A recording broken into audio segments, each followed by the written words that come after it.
ఎప్పుడు ఈ జిల్లా పర్యటనకు వచ్చినా ఒక స్ఫూర్తినిస్తుంది.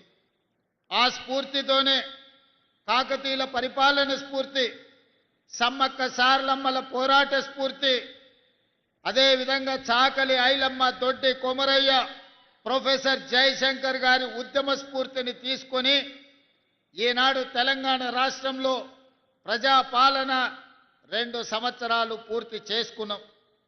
మిత్రులు పెద్దలు దొంతి మాధవరెడ్డి గారు చెప్పినట్టు తెలంగాణ రాష్ట్రం వస్తే సమస్యలు పరిష్కారం అవుతాయి. ఈ సమస్యలు పరిష్కారం అవ్వడం ద్వారా నర్సంపేట శాసనసభ నియోజకవర్గం అభివృద్ధి చెందుతుందని ఆశించాను. ఒక్కసారి కాదు, ఈ ప్రాంతంలో బీఆర్ఎస్కు రాష్ట్రంలో 2 సార్లు అధికారం ఇచ్చిండ్రు. ఈ ప్రాంతం నుంచి శాసనసభ్యుగా ఎన్నికైన వాళ్ళు, రాష్ట్రంలో అధికారంలోకి వచ్చిన వాళ్ళు అభివృద్ధి చెందినరు, ఆస్తులు సంపాదించుకున్నారు, ఆకాశమంతా ఎత్తికెదిగినరు, ఫామ్ హౌజులు కట్టుకున్నారు, విమానాలు కొనుక్కున్నారు, టీవీలు పెట్టుకున్నారు, పేపర్లు రాసుకుంటున్నారు. కానీ నర్సంపేట ప్రజల యొక్క జీవన ప్రమాణాలు మారలేదు. ఈ ప్రాంతంలో విద్యార్థులకు చదువుకోవడానికి బడులు రాలేదు. ఈ ప్రాంతంలోని మా మహిళలకు, స్వయం సహాయక సంఘాలకు 0 వడ్డీ ఇవ్వలేదు. ఈ ప్రాంత రైతాంగానికి పండించిన పంటకు ఇంతకుముందు హెలికాప్టర్లు వస్తున్నప్పుడు మిత్రులు శ్రీనివాసరెడ్డి గారు అన్నారు, ఎక్కడ చూసినా వరి పంటలు, వరి కోతలే కనిపిస్తున్నాయి, ఈ ప్రాంతంలో వరి అత్యధికంగా పండిస్తున్నట్టున్నారు ఈ రైతాంగం అని. నేను గుర్తు చేయదలుచుకుని ఈ ప్రాంత వరి రైతాంగం పండించే రైతులకు ఆనాటి ముఖ్యమంత్రి వరి వేసుకుంటే మీరు ఉరి వేసుకున్నట్టే, ఒక్క గింజ కూడా కొనేది లేదు, మీ దిక్కున్న దగ్గర చెప్పుకోపోండి అని ఆనాటి ముఖ్యమంత్రి అన్నాడు. కానీ ఈనాడు ఇందిరమ్మ పాలనలో మీరు వరి పండించండి, మీరు పండించిన చివరి గింజ వరకు ఈ ప్రభుత్వం కొనుగోలు చేస్తుంది, మీరు సన్న వడ్లు పండించండి, 500 రూపాయల బోనస్ ఇచ్చి మిమ్మల్ని ఆదుకుంటాం, మీకు గిట్టుబాటు ధరనే కాదు వ్యవసాయాన్ని లాభసాటిగా చేస్తామని చెప్పి ఈనాడు మన ప్రభుత్వం నిర్ణయం తీసుకున్నది. ఆనాడు అన్నారు కాంగ్రెస్ అధికారంలోకి వస్తే రైతు బంధు బంద్ అయిపోతుందని, రైతు రుణమాఫీ అబద్ధాలని. నేను ఈనాడు గుర్తు చేయదలుచుకున్న రైతాంగానికి కాంగ్రెస్ వస్తే కరెంటు ఉండదని. ఇవాళ కాంగ్రెస్ వస్తే రైతులకు 24 గంటల కరెంటు ఉంది, కానీ గడిలలో పొంకనాలు పలికిన వాళ్ళ ఇండ్లలో కరెంటు లేదు. వాళ్ళకున్న కరెంటు మా కాంగ్రెస్ పార్టీ కార్యకర్తలు ఊడబెరికిండ్రు. వాళ్ళకు మాత్రమే కరెంటు పోయింది, తెలంగాణను దోసుకున్న వాళ్ళకు కరెంటు పోయింది. కానీ తెలంగాణలో దుక్కి దున్నే ప్రతి రైతుకు ఈనాడు 24 గంటల ఉచిత విద్యుత్తునిచ్చి, ఉచిత విద్యుత్ అంటే మాది, ఆ పేటెంట్ రైతు మాది.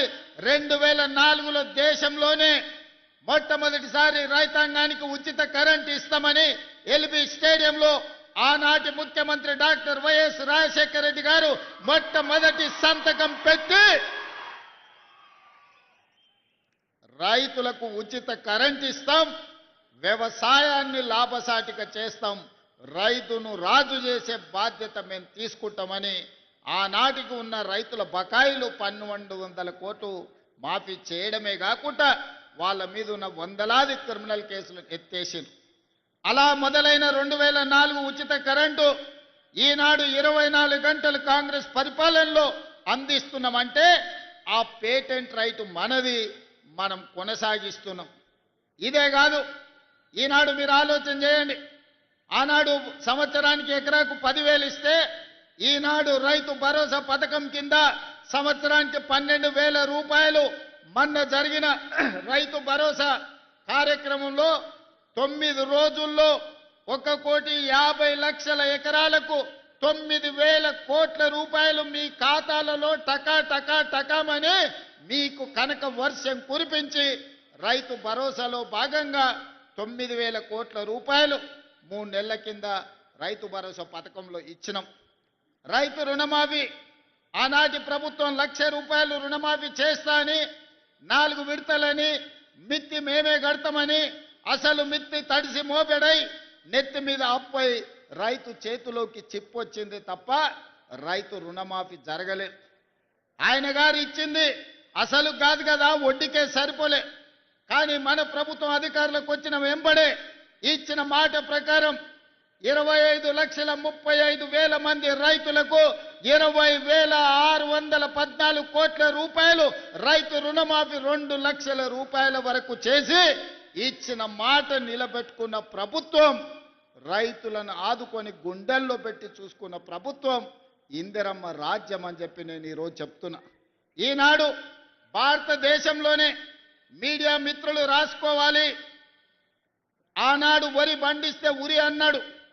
ఈనాడు దేశంలోనే అత్యధికంగా వరి పండిస్తున్న రాష్ట్రం తెలంగాణ రాష్ట్రం. మూడోసారి భారతదేశంలోనే వరి ఉత్పత్తిలో మొదటి స్థానంలో నిలబడ్డది. 1,56,1,56,00,000 మెట్రిక్ టన్నుల ఉత్పత్తిని ఒకే ఒక్క సీజన్లో పండించి పంజాబ్ హర్యానాలను దాటుకొని ఆంధ్రప్రదేశ్ రాష్ట్రానికి రెండింతల అధికంగా ఒడ్లు పండించిన రాష్ట్రం తెలంగాణ రాష్ట్రంలో ఉంది. మరి ఆనాడు ఒడ్లు కొనమంటే కొనకపోతే కల్లాలలోనే రైతులు ప్రాణాలు వదులుకున్నది మనం చూసినాం. పోలీసులతోని లాఠీ చార్జీలు చూసినాం. ఈనాడు కల్లోలంలో ఉన్న కల్లాలను ఈ ప్రభుత్వం ఆదుకొని రైతులు పండించిన ప్రతి గింజను ఈరోజు మనం కొనుగోలు చేసినాం.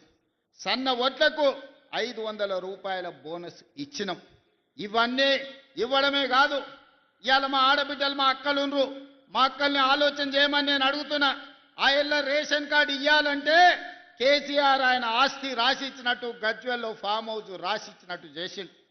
పెళ్ళైన పిల్ల ఇంటికి వస్తే కోడలి పిల్ల వస్తే రేషన్ కార్డులో పేరు లేదు. ఇంటి ఆడబిడ్డ అక్కడ పోతే అక్కడ పేరు లేదు, వెళ్ళిపోయిందని ఇక్కడ తీసే పరిస్థితి. ఎట్లా కాని పరిస్థితి ఆడబిడ్డలకు ఉండే. మరి ఇవాళ మా సీతక్క మా శ్రీనివాసరెడ్డి గారు బాధ్యత తీసుకొని లక్షలాది రేషన్ కార్డులు ఇచ్చి, అదే విధంగా పిల్ల ఒకవేళ మన ఆడబిడ్డ పెళ్ళై అత్తగారింటికి పోతే అత్తగారింట్లో ఆడబిడ్డ పేరు నమోదు చేపించి ఇవాళ దాదాపుగా రాష్ట్రంలో 1,10,00,000 రేషన్ కార్డులు ఇవాళ తెలంగాణ రాష్ట్రంలో ఈ ప్రభుత్వము ఇస్తున్నది. ఈ రేషన్ కార్డులలో 3,10,00,000 మంది, మీడియా మిత్రులారా రాసుకోండి నా మాట, ఈ తెలంగాణ రాష్ట్రంలో 3,10,00,000 మంది తెలంగాణ బిడ్డలకు ఈ ప్రభుత్వం సన్న బియ్యం ఇస్తుంది. ప్రతి బిడ్డ ఇవాళ ప్రతి ఇంట్లో ప్రతి తల్లి తన కన్న బిడ్డకు ఇందిరమ్మ రాజ్యంలో ఇస్తున్న సన్న బియ్యంతో వండి బుక్కెడు బువ్వ తినిపిస్తుంది. నేను అడుగుతున్న మీడియా మిత్రులు కూడా పేదవాళ్ళే. ఆనాడు దొడ్డు బియ్యం ఎన్నడన్నా మీరు తిన్నారా? కనీసం చూడనన్న చూసిర్రా? అట్లొస్తే ఇట్లా రేషన్ షాపోడే 10 రూపాయలకు 11 రూపాయలకు పైసలు ఇస్తాను తీసుకునేటోడు. మళ్ళీ వాడే మిల్లోనికి ఇచ్చేటోడు, మిల్లోడు మళ్ళీ ప్రభుత్వానికి ఇచ్చేటోడు, ప్రభుత్వం మళ్ళీ పేదలకు ఇచ్చేది, పేదలు మళ్ళా రేషన్ షాపోనికి అమ్ముకునేది. ఇదే గుండ్రంగా తిరిగినాయి తప్ప ఎన్నడూ కూడా ఆ బియ్యం తిన్న పాపాన పోలే. అందుకే అన్న ఆలోచన చేసినాం. సంవత్సరానికి 13,000 కోట్ల రూపాయల భారం అవుతున్నది. ఆలోచన చేయలే, ఆర్థిక భారం అనుకోలే. పేదవాడి ఆకలి తీర్చాలనుకున్నాం, కడుపు నిండా పచ్చడి అన్నం పెట్టాలనుకున్నాం. ఎన్ని అడ్డంకులు వచ్చినా, ఎన్ని ఆర్థిక ఇబ్బందులు వచ్చినా వాటన్నిటిని అధిగమించి ఈనాడు ప్రతి పేదవాడికి సన్న బియ్యం ఇస్తున్నాం. మా అక్కలు చెప్పాలి, రేషన్ షాప్ దగ్గర నిలబడి సన్న బియ్యం తెచ్చుకుంటున్న మాట వాస్తవం కాదా? సంటి పిల్లలకు సన్న బియ్యం తినిపిస్తున్న మాట నిజం కాదా? ఇవాళ మన ప్రభుత్వంలో సన్న బియ్యం వండి పెడుతున్నాం. ఈ విధంగా ప్రతి పేదవాళ్ళని దృష్టిలో పెట్టుకొని సంక్షేమ పథకం పేదవాళ్లకు అందాలని, పేదల యొక్క యోగక్షేమాల కోసం ఈనాడు మనం ఆలోచన చేస్తున్నాం. మా మాధవరెడ్డి అని ఇప్పటి దగ్గర ఒకటే చెప్పిండు, మర్యాదగా చెప్పిండు, జర భయపెట్టినట్టు చెప్పిండు. ఏమడిగిండే? ఆయన కోసం ఏం కాంట్రాక్ట్ అడగలే, పేదోళ్ళ కోసం ఇందిరమ్మ ఇండ్లు అడిగిండు. ఆ ఇళ్ళ 2004 నుంచి 2014 వరకు 10 సంవత్సరాలల్లా తెలంగాణ రాష్ట్రంలో వైఎస్ రాజశేఖర రెడ్డి గారి నేతృత్వంలో 25 లక్షల ఇందిరమ్మ ఇండ్లు ప్రతి పేదవాడికి తండాలలో, గూడాలలో, మారుమూల పల్లెల్లో, అడవులో ఎక్కడో ఉన్న వాళ్ళని కూడా 25 లక్షల ఇందిరమ్మ ఇండ్లు ఆ 10 సంవత్సరాలలో కట్టించినాం. మరి ధనిక రాష్ట్రం 16,000 కోట్ల రూపాయల మిగులు బడ్జెట్తోని చంద్రశేఖరరావు గారికి అప్పచెప్పిన 2014లో కాంగ్రెస్ పార్టీ 10 ఏళ్ళు ముఖ్యమంత్రిగా ఉన్నాడు. నేను ఇక్కడ ఉన్నోళ్ళని అందరిని అడుగుతున్నా, డబుల్ బెడ్రూమ్ ఇల్లు ఇస్తా అన్నాడు కదా, మీకెవరికైనా డబుల్ బెడ్రూమ్ ఇల్లు వచ్చిందా? ఇక్కడ వేలాది మంది ఉన్నారు కదా. అందుకే ఆయన ఎన్నికలప్పుడు చెప్పిన, ఏ ఊర్లో డబుల్ బెడ్రూమ్ ఇల్లు ఇచ్చినావో నువ్వు గా ఊర్లో ఓట్లు అడగాలి. ఏ ఊర్లో మేము ఇందిరమ్మ ఇల్లు ఇచ్చినామో మేము గా ఊర్లో ఓట్లు అడుగుతాం. హనుమాన్లో గుడి లేని ఊరని ఉండొచ్చు, కానీ ఇందిరమ్మ ఇల్లు లేని ఊరు లేదు. ఏ ఊర్లైనా గుడైనా బడైనా తాగనిక నీళ్ళ ట్యాంక్ అయినా ఇందిరమ్మ ఇల్లైనా మనమిచ్చిందే. ఇక్కడికి వచ్చిన వాళ్ళు గుండె మీద చేసుకొని ధైర్యంగా నిలబడి చెప్పొచ్చు. ఇవాళ వాళ్ళని అడుగుండ్రి, ఏ ఊర్లో డబుల్ బెడ్రూమ్ ఇల్లు ఇచ్చిందో చూపియమనుండ్రి, ముఖ్యమంత్రిగా నేనే వస్తా. కొన్ని ఊర్లలో పోయి ఉన్నాయి కూలగొట్టిండు, వాళ్ళకి ఇక చెప్పిండయా ఊరిచ్చిండంటే వరంగల్లోనే మీ కాలనీ మొత్తం అసలు గుడిసెలు ఏముండవని మొత్తం కాలనీ ఊడగొట్టిండు. ఏమైంది? చివరికి ఇల్లు వీకి పందిరేసుకున్నట్టు బజార్ పాలైంది వాళ్ళ బతికే ఆయన నమ్ముకుంటే. మళ్ళా ఆయన మేధావి, కోడి కొయ్యాలి, కళ్ళు కొయ్యాలి, దావత్ ఇయ్యాలి అని కూడా అడిగిండు వరంగల్లో. పాపం మంచోళ్ళే, తెలుగు కల్లోలే వరంగల్లో, కానీ ఆయన మాయమాటలు పడి మోసపోయింది. కోడి వెంచి ముదిరిపోయింది. లాస్ట్కు ఎవరెత్తుకపోయారో ఆ కోడిని, కానీ ఇవాళ పేదోళ్ళ దగ్గర ఇల్లు ఇయ్యలే. అందుకే ప్రభుత్వం వచ్చిన ఎంబడే పేదవాడి ఆత్మ గౌరవం పెరగాలి అని అంటే ఇందిరమ్మ ఇల్లు ఉండాలి. ఇందిరమ్మ ఇల్లు ఉండాలి అనంటే ప్రభుత్వం ఆర్థిక భారమైనా పర్వాలేదు ఇచ్చి తీరవలసిందే అని మొదటి విడతగా ప్రతి నియోజకవర్గానికి 3,500 ఇండ్లు, దాదాపుగా 4,50,000 ఇండ్లు, 22,500 కోట్లతోని పేదలకు ఇండ్లు ఇచ్చినాం. ఇవాళ ప్రతి గ్రామంలో ఇందిరమ్మ ఇండ్ల పనులు మొదలైనవి. అందుకే ఈరోజు ధైర్యంగా ఆ సంతోషంతో మీ అందరి అభిప్రాయాన్ని సోదరుడు మాధవరెడ్డి గారు మా కనీసం ఇంకొక 3,000 ఇయ్యమంటుండు.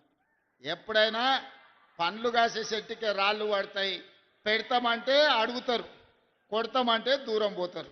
అందుకే మాధవన్న నువ్వు ఎట్లన్నా వేసి ఇంకా మళ్ళీ 3,000 ఇండ్లు రాబట్టాలని ఉపాయం వేసిండు మీ అందరి కోసం. నేను ఇంత పెద్ద ఎత్తున సభ పెడితే మాధవన్న సంతోషంతో పెట్టిండు అనుకున్నా. మాధవన్న మీటింగ్ మతలబ్తోనే పెట్టిండు, ఎట్లయినా ముఖ్యమంత్రి గారిని అందరి ముందు అడిగితే కాదనుకుంటా ఇస్తాడని. నిజంగానే నియోజకవర్గాలలో పేదోళ్ళకి ఇండ్లు ఇచ్చే నాయకులు అంటే నాకు ఇష్టం.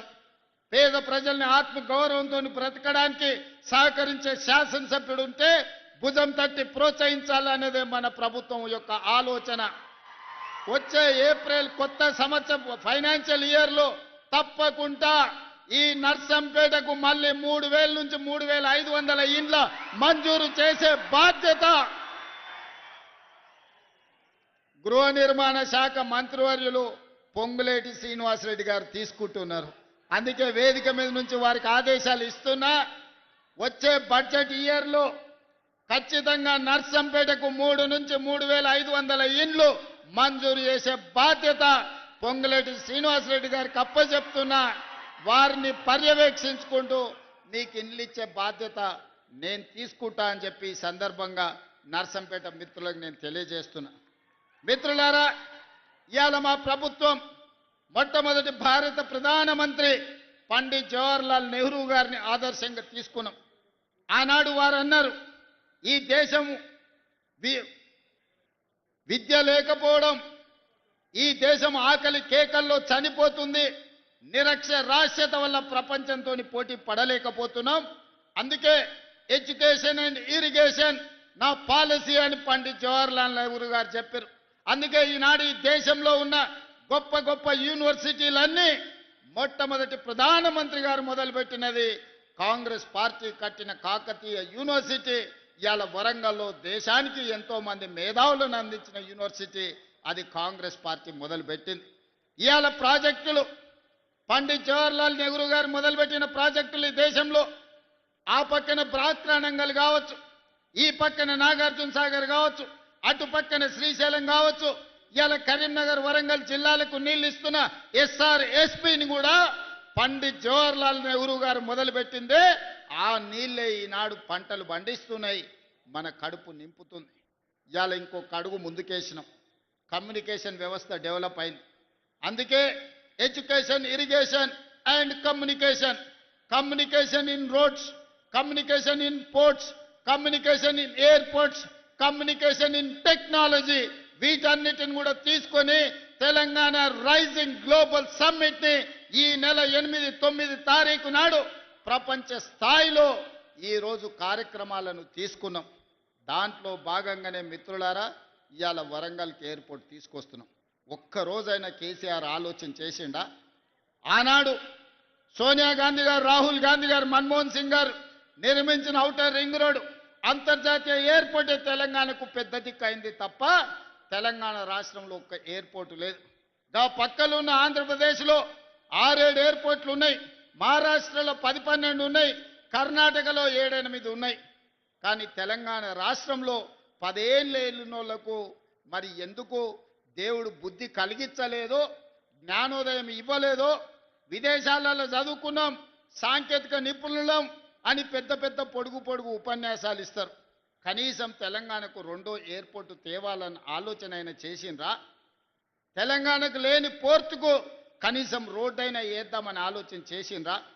అందుకే ఈనాడు మన ప్రభుత్వం వచ్చినెంబడే సురేఖమ్మతో, సీతక్కతో, రాజేందర్తో మాట్లాడి ఖచ్చితంగా హైదరాబాదు నగరంలో ఏమేమి ఉన్నాయో, హైదరాబాద్ నగరానికి ఔటర్ రింగ్ రోడ్ ఉంటే వరంగల్కి ఔటర్ రింగ్ రోడ్డు నిర్మించాలి అని నిర్ణయం తీసుకున్నాం.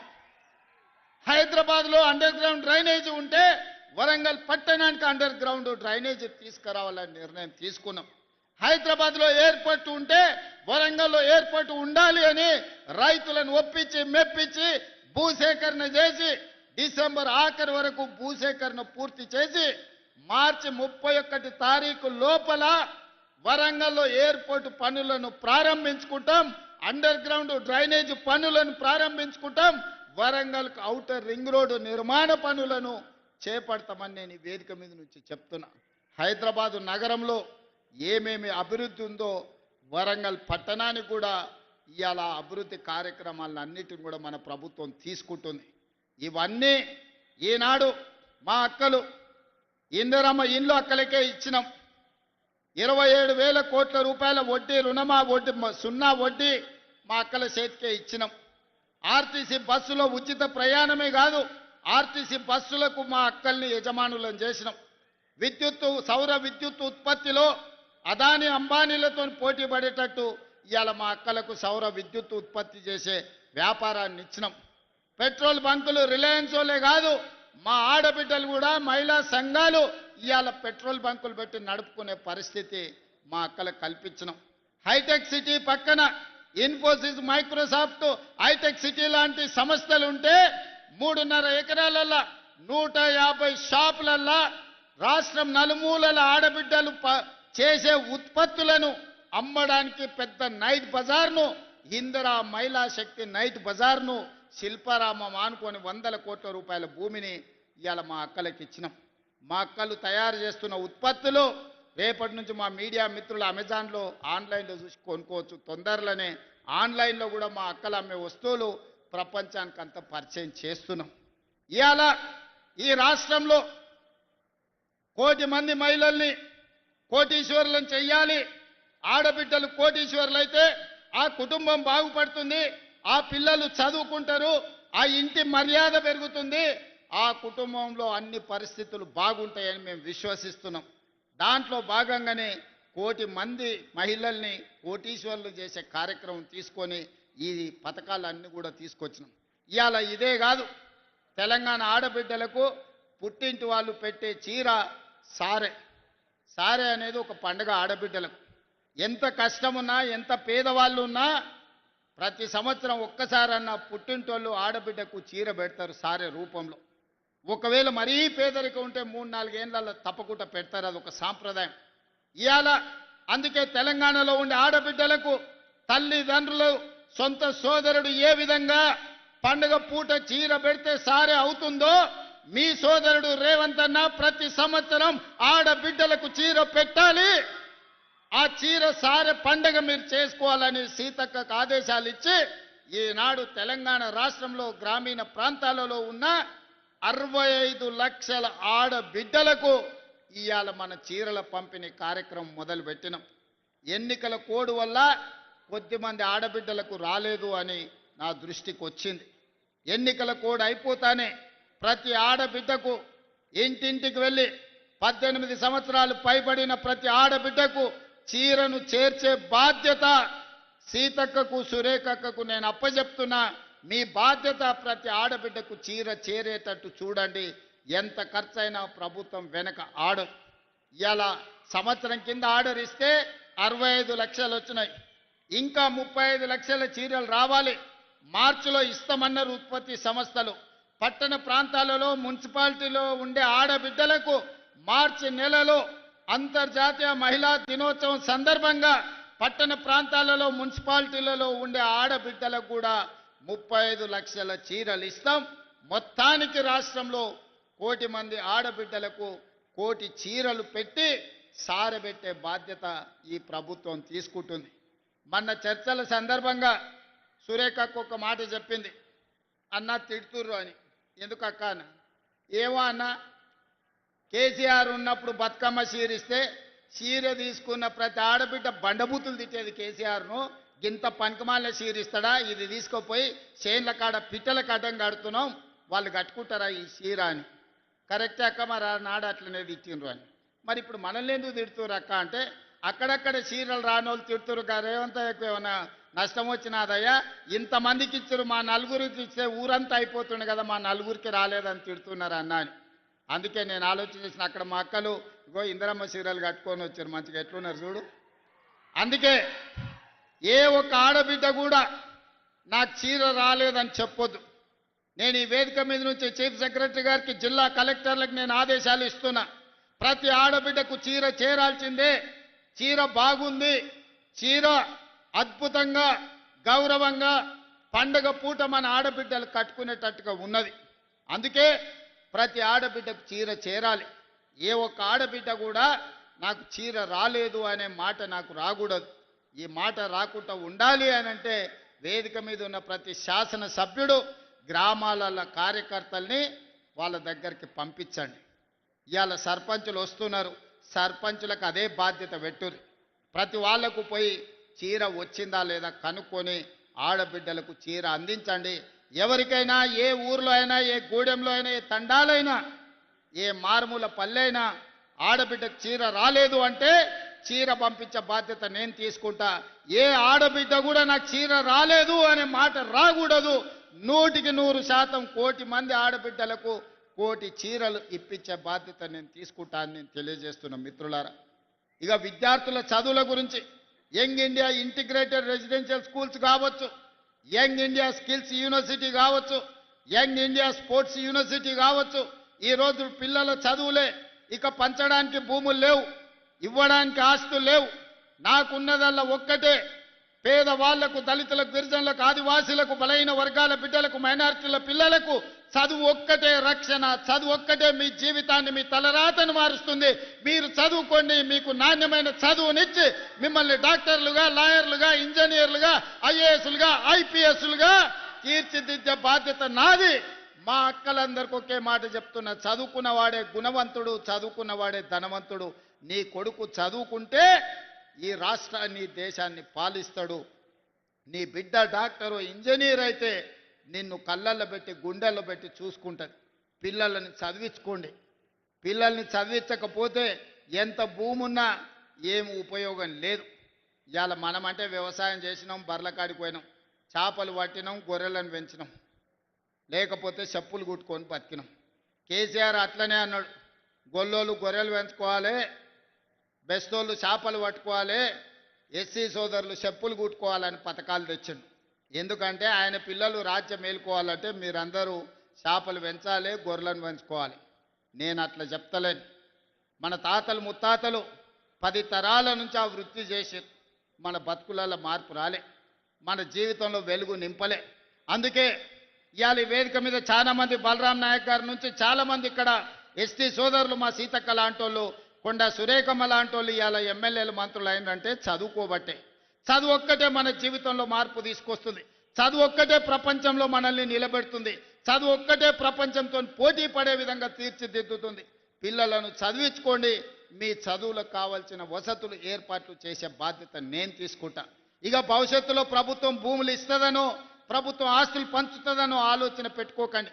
మీ ఇంట్లో నీ బిడ్డనో నీ కొడుకో ఒక ఐఏఎస్ ఐపీఎస్ అయితే భవిష్యత్ తరాలన్నీ మీ జీవితాలు మారిపోతాయి. మీకు భూమి ఇస్తే ఉంటే ఉంటుంది, పోతే పోతుంది, మళ్ళా భవిష్యత్ తరాలు అట్లనే ఉంటాయి. అందుకే చదువుకోవాల్సిందిగా ఈ వేదిక మీద నుంచి నేను సూచన చేస్తున్నా. అందుకే మిత్రులారా, ఒక పక్కన రైతులను, రెండో పక్కన మహిళలను, మూడో పక్కన విద్యార్థి నిరుద్యోగ యువకులను ఆదుకునే బాధ్యత తీసుకున్నాం. అందుకే 10 సంవత్సరాలు వాళ్ళు నియామకాలు చేపట్టకపోతే వాళ్ళు ఇంట్లో ఉన్నోళ్ళందరికీ వాళ్ళు ఉద్యోగాలు ఇచ్చుకున్నారు. కానీ మన ప్రభుత్వం వచ్చిన తర్వాత తలలు లెక్క గట్టి 61,379 ఉద్యోగాలు ఎల్బీ స్టేడియంలో మొదటి సంవత్సరంలోనే నియామక పత్రాలు ఇచ్చి నిరుద్యోగ యువకులకు గ్రూప్ 1, గ్రూప్ 2, గ్రూప్ 3, గ్రూప్ 4 వివిధ శాఖలలో ప్రభుత్వ ఉద్యోగాలు ఇచ్చినాం. ఇంకా 40,000 ఉద్యోగాలు ఇవ్వడానికి ప్రయత్నాలు జరుగుతున్నాయి. తొందరలోనే నోటిఫికేషన్లు ఇచ్చే బాధ్యత నాది. పోటీ పరీక్షలకు పోటీ పడండి. ఊర్లలో సర్పంచులను, వార్డు మెంబర్లను చదువుకున్న యువకులకు సమయం వృధా చేసుకోకండి. రాజకీయాలు ఎప్పుడు ఉంటాయి. రాజకీయాలలో ఏదో ఒక పదవికి పోటీ ఎప్పుడైనా చేయొచ్చు. దానికి వయసేం లేదు, వయసేమో నియమ నిబంధనల్లో లేదు. కానీ చదువులకు, ప్రభుత్వ ఉద్యోగాలకు వయసు మీద పడితే అనర్హత వస్తుంది. కాబట్టి మొట్టమొదట పోటీ పడి ప్రభుత్వ ఉద్యోగాలు సాధించండి. ప్రభుత్వం కాకపోతే ప్రైవేట్లో మంచి ఉద్యోగాలు సాధించండి. మీరు, మీ కుటుంబాలు బాగుపడతాయి. మీ తల్లిదండ్రులు ఉపాధి హామీ కూలికి పోయి రూపాయి కూడబెట్టి కష్టపడి మిమ్మల్ని పీజీలు, పిహెచ్డీలు చదివించింది మీరు మళ్ళా గ్రామాలకు వచ్చి రాజకీయ కక్షలకు బలి కావడానికి కాదు. బాగా చదువుకోండి, ప్రభుత్వ ఉద్యోగాలు సాధించండి. గ్రామాలలో ఉండే యువకులు గ్రామాలను అభివృద్ధి చేయడానికి ఎన్నికల్లో పోటీ చేయండి. ఎన్నికల్లో గెలవండి, ప్రజలను గెలవండి. ప్రజల మనసు గెలిస్తే ఆటోమేటిక్గా పదవి వస్తుంది. నేనే ఉదాహరణ, 2006లో నేను జడ్పీటీసీ ఇండిపెండెంట్గా గెలిచిన, 2007లో ఎమ్మెల్సీ ఇండిపెండెంట్గా గెలిచిన, 2009లో ఎమ్మెల్యేగా గెలిచిన, 2014లో ఎమ్మెల్యేగా గెలిచిన, 2019లో ఎంపీగా గెలిచిన, 2021లో కాంగ్రెస్ పార్టీ ప్రెసిడెంట్నైనా, 2023లో తెలంగాణ రాష్ట్రానికి ముఖ్యమంత్రి అయ్యి 2025లో మాధవన్న పక్కన నిలబడి ఈ రాష్ట్రాన్ని అభివృద్ధి పదం వైపు నడిపించాలనుకుంటున్నా. ఇవన్నీ ఎలా సాధ్యమైనాయి అంటే ప్రజలు ఆశీర్వదించే సాధ్యమైనాయి. దళితులు, గిరిజనులు, ఆదివాసీలు, పేదవాళ్ళు, మైనారిటీలు అండగా నిలబడితేనే ఇవన్నీ కూడా ప్రజల ఆశీర్వాదంతో వస్తాయి, కొనుక్కుంటే రావు. అందుకే ఎన్నికల్లో పైసలు ఖర్చు పెట్టకండి. ప్రజల మనసు గెలవండి, గ్రామంలో ఉండే సమస్యల్ని పరిష్కరించండి, గ్రామ సమస్యల మీద అవగాహన పెంచుకోండి. అందుకే ఈనాడు ప్రభుత్వం ఆర్ఎండ్బి పంచాయతీరాజ్ శాఖలో దాదాపుగా 20,000 కోట్లతోని 10 సంవత్సరాలు వాళ్ళు వేయకుండా వదిలేసిన రోడ్లను ఇవాళ వేస్తున్నాం. ప్రతి తండా నుంచి, ప్రతి గూడెం నుంచి మండల కేంద్రానికి ఒక బీటీ రోడ్డు, అదేవిధంగా మండల కేంద్రాన్ని నుంచి జిల్లా కేంద్రానికి డబల్ రోడ్డు, అదేవిధంగా జిల్లా కేంద్రం నుంచి రాష్ట్ర రాజధానికి 4 లేన్ రోడ్డు. ఈరోజు ప్రణాళికబద్ధంగా ప్రతి ఊరికి రోడ్డు ఇవ్వాలి అనే ప్రణాళిక తీసుకొని 20,000 కోట్ల రూపాయలతోని ఆర్ఎండ్బి అండ్ పంచాయతీరాజ్ శాఖల ప్రతి తండకు, గూడెకు, అడవులలో ఉండే మారుమూల గూడానికి కూడా ఇవాళ రోడ్లు ఇవ్వదలుచుకున్నాం. ఏ గ్రామానికి కూడా రోడ్డు లేదని వినదలుచుకోలేదు. రోడ్డు, తాగునీరు, బడి ఈరోజు మన ప్రాధాన్యత. ఇవన్నీ పనులు మేము చేస్తాం. ఇవన్నీ అమలు జరగాలంటే గ్రామాలలో సర్పంచులు మంచోళ్ళు ఉండాలి. నోరు మంచిదైతే ఊరు మంచిది అన్నారు. తీట నోరు పెట్టుకొని మాట్లాడిర్రు అనుకో ఏ పని జరగదు. నిన్న మొన్న ఒకటి జూబ్లీహిల్స్లో రిజిండు తీట నోరు వేసుకొని, జూబ్లీహిల్స్ ఉప ఎన్నికల రెఫరెండం రేవంత్ రెడ్డి సంగతి తేలుస్తామని. మొత్తం జూబ్లీహిల్స్లో అంతా చెత్త అంతా రేవంత్ రెడ్డి తెచ్చిపోసిండు అని చెప్పిండు. ఇల్లు తిరిగిండు, అందరు కడుపులో తలకాయ పెట్టిండు, కాళ్ళకు దండం పెట్టారు. ఇక ఆయన మూతబరి మాటలు చూసిరు. వీని తీట అనగాలంటే వీని బండకేసి కొట్టాలని గెలిపించుడే కాదు, 25,000 మెజారిటీ ఇచ్చి బండకేసి కొట్టి బొంద పెట్టారు జూబ్లీహిల్స్లో. మరి రెఫరెండం అన్నాడు సిగ్గు లేకుంటే ఒక నెలనని ఇంట్లో వండుకోవాలి కదా. మళ్ళీ లేచి మళ్ళీ రోడ్ల మీద తిరుగుతూనే ఉన్నాడు, మళ్ళీ అబద్ధాలు చెప్తూనే ఉన్నాడు. మళ్ళీ ఈసారి సర్పంచ్ ఎన్నికలలో ఎట్లా కొడతారో అయ్యా మీ ఇష్టమే. మా అక్కలు సలాకి కాల్చి వాత పెడతారో, లేకపోతే మా పిల్లలు కోదండం వేసి కొడతారో నాకు తెలియదు, కానీ వాళ్ళని సలాకి కాల్చి వాత పెట్టుర్రి. 2023 అసెంబ్లీలో అధికారం పోయింది, 2024 పార్లమెంటులో గుండుసున్ను వచ్చింది. తర్వాత ఎమ్మెల్సీ ఎన్నికల్లో అభ్యర్థులు దిక్కులేరు, మన రెఫరెండం అంటే బండకేసి కొట్టిరు.